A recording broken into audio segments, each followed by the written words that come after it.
All right, so this is a 2021 Mitsubishi Outlander. And as far as I'm concerned, like the Mitsubishi brand died at the end of the mid 2000s, like 2008, 2010. And I had some friends with like Mitsubishi Monteros and Eclipse vehicles and just other ones. And they had some really good vehicles, the Mitsubishi Galant, the Diamante, like they had some vehicles that really competed back in the day, and they just died off as a brand. And now they came back with like cheap hybrid style vehicles that really don't have a place, if I'm being honest. Like this brand has definitely been replaced by Hyundai Kia, in my opinion. Like they kind of filled the void. Like back in the day, Mitsubishi was Hyundai Kia. They had killer medium and small SUVs, killer medium and small cars.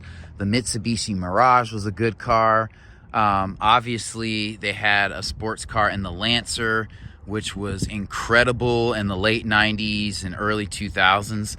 And this one doesn't look bad. I mean, it takes the form of traditional small SUVs. Like, I mean, honestly, this has the shape of like a Q5, a Q3, really. But I just, like, as a brand, it's not worth it. Like, they don't make quality vehicles. So when I was opening the door on this vehicle earlier, it felt a little bit cheaper. So I'm still going to take a look at it. Again, this is an Outlander Sport. It has a 2-liter engine. We'll get to that later. It's not an automatic tailgate. Anyway, this back feels cheap. So this looks normal, but this feels cheap. This cover looks scratchy and cheap. And this feels flimsy. This feels more flimsy than other vehicles. You do have a donut back here, which is cool. You could change this out for like an LED bulb. I'm not worried about that. The seat's going down. It looks like they probably do fold down with a button here, so that's cool. All right, so with the seat down, you have a good amount of room, but this stuff coming up back here, that's a bad look. And that could be that somebody didn't take care of this vehicle before, but I do like the amount of space back here. But again, this is absolutely the last vehicle I would buy. And if you're not in America, it may be a little bit different from you, but I'm gonna say this from a biased American perspective. So I'll leave this open and we'll come back here. And opening the doors, like I know I mentioned in another video, Mazda doors kind of feel hollow when you open this, but that's just when you close them, not when you open them. These doors just feel cheap. This is hard touch, hard touch. This is like hard underneath this. This feels cheap. Okay, so you do have decent room back here. You could fit 3 adults. I'm not mad at the design of this interior. This does add a little bit of flair to it, this design in the seat. I wish it carried to up here. The back of the seats, this feels like a base trim model, but this feels cheap. And I mean, there's room for my feet in the footwell, so there's decent room back here. I have moved this seat up automatically, but normally it'd be somewhere here, so adults can sit back here. You don't have vents back here. You know, when you close the door, it doesn't feel incredibly cheap. I just have that sense.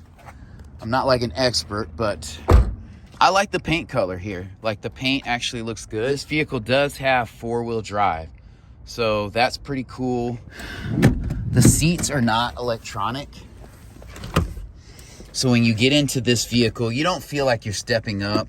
But again, this feels cheap. These switches look very basic. You do have central locking. This doesn't feel cheap, honestly. I like this touch here. This is a little bit softer, but it's not soft. You do have a forward collision warning in this vehicle, so that's interesting. You have lane departure warning. The steering wheel is made of foam, and this is the display here. So you have a mixture of analog and digital. It looks okay. Like if I found an excellent deal and I was in need of a vehicle, I still wouldn't do it. I'm telling you, I'd have to be hard pressed to hop in a Mitsubishi. I mean, this display looks okay. It's very straightforward. It's not doing too much. I kind of like these climate dials. They do feel cheap, but I like the design of you choose the air conditioning setting and you cut it on auto and then you set and forget. That's cool. I like how you don't have a door here. You just have the USB-A port there. Traction control is here. Your 4-wheel drive button is here. So that's very straightforward. Your parking brake, I will say it's a very straightforward interior. I mean, this seat feels comfortable. It feels like it's a good size. I don't feel like it's, you know, kind of hugging me too much, but this kind of wing on the bottom of the seat does feel cheap. It feels a little flimsy, like it could break off.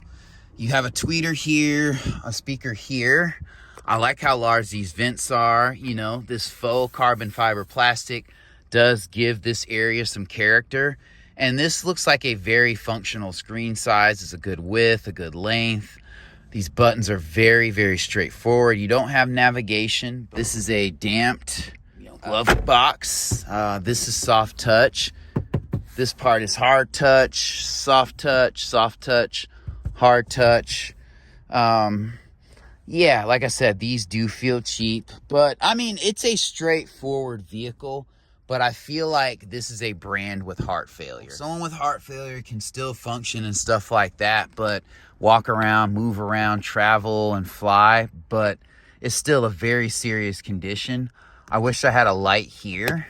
And this feels cheap. It feels like the lowest of quality headliner. Not gonna pull any punches on that. I wish this was all black. You know, you could get a Hyundai or a Kia of similar price with better quality and just better support in design and engineering.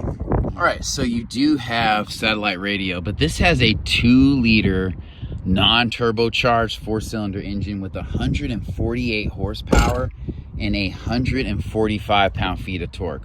Why this would have all-wheel drive with that amount of power is mind-boggling. I know this is a small SUV, but this thing weighs at least 3,000 pounds. So that's not a lot of power. And then on top of that, you're putting in all-wheel drive. And it has a CVT. This is the engine right here. Your air box is there. Battery is right there. So it is serviceable, but man, this engine would be a question mark. I mean, one saving grace is it is simple. I just don't trust this. This is a bit recessed, and you have a lot of room in here, honestly. Yeah, Mitsubishi's not doing well, guys. So that hood is very heavy. I will say that, but yeah, this vehicle has no business having all-wheel drive or four-wheel drive. What I will say is that, I mean, this looks like, you know, the design off of a Hyundai Kia product. And I know Isuzu has a vehicle with that design, and Jeep has one kind of with this front fascia, but the wheels don't look bad, honestly. You know I'm jumping back and forth, but if you put an Infiniti logo on these wheels, I'd believe you. As an older Infiniti, but you have a good amount of rubber, and you know, it's not doing too much. The vehicle, from the looks of things, doesn't look too bad, but when you start touching and feeling things, you kind of get an understanding that it's not built to last very well. And so that's where I'm gonna leave it here. There are not any exposed exhaust. You know, the vehicle sits up a little bit. There is some clearance there. I would love to have a 2.5-liter 4-cylinder engine with like 180, you know, 170, 75 horsepower, maybe even 195, 170 torque with that horsepower rating. That would be a little bit better. Maybe 30, 40 extra horsepower is what I would like to see with all-wheel drive. But yeah, don't buy a Mitsubishi, guys. This is a 2023 Mitsubishi Outlander Sport. It's not a bad-looking SUV.